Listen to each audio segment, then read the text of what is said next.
जागतिक पर्यावरण दिनानिमित्त पातलीपाडा जैवविविधता उद्यानात 200 बांबू वृक्षांचे वृक्षारोपण.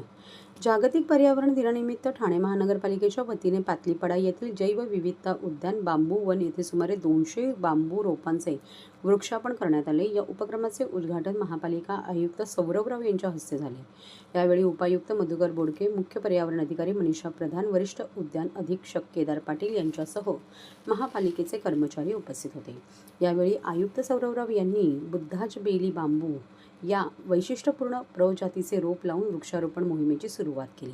आकर्षक खोड आणि पर्यावरणपूरक गुणधर्मामुळे ही बांबूची प्रजाती विशेष मानली जाते.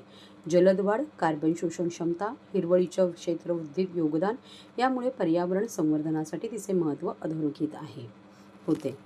ठाणे महापालिकेने 2026-27 या वर्षासाठी 1 लाख वृक्ष लागवडीचे उद्दिष्ट निश्चित केले असून शहरातील मोकळ्या जागा, उद्याने, रस्त्यालगतचे परिसर, शासकीय संस्था आणि नागरिकांच्या सहभागातून हे उद्दिष्ट पूर्ण करण्याचा निर्धार व्यक्त करण्यात आला.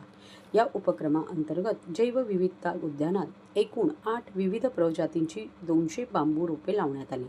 कार्यक्रमादरम्यान आयुक्तांनी महापालिकेद्वारे विकसित करण्यात आलेल्या सेंद्रिय शेती प्रकल्पालाही भेट दिली. नागरिकांसाठी खुले असलेल्या या प्रकल्पामध्ये पालेभाज्या, फळभाज्या, कंदवर्गीय पिके तसेच विविध फळझाडांची लागवड करण्यात आली आहे.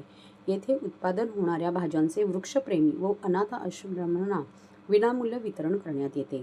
तसेच नागरिकांना सेंद्रिय शेती, बीज संवर्धन, कंपोस्ट निर्मिती आणि नैसर्गिक शेती पद्धतीबाबत मार्गदर्शनही दिले जाते. या कार्यक्रमाच्या यशस्वी आयोजनासाठी उद्यान अधीक्षक केदार पाटील यांनी विशेष पुढाकार घेतला. ठाणे महानगरपालिका पर्यावरण संवर्धन, जैवविविधता संरक्षण आणि नागरिकांमध्ये पर्यावरणाविषयी जनजागृती निर्माण करण्यासाठी सातत्याने विविध उपक्रम राबवत असल्याचे यावेळी सांगण्यात आले.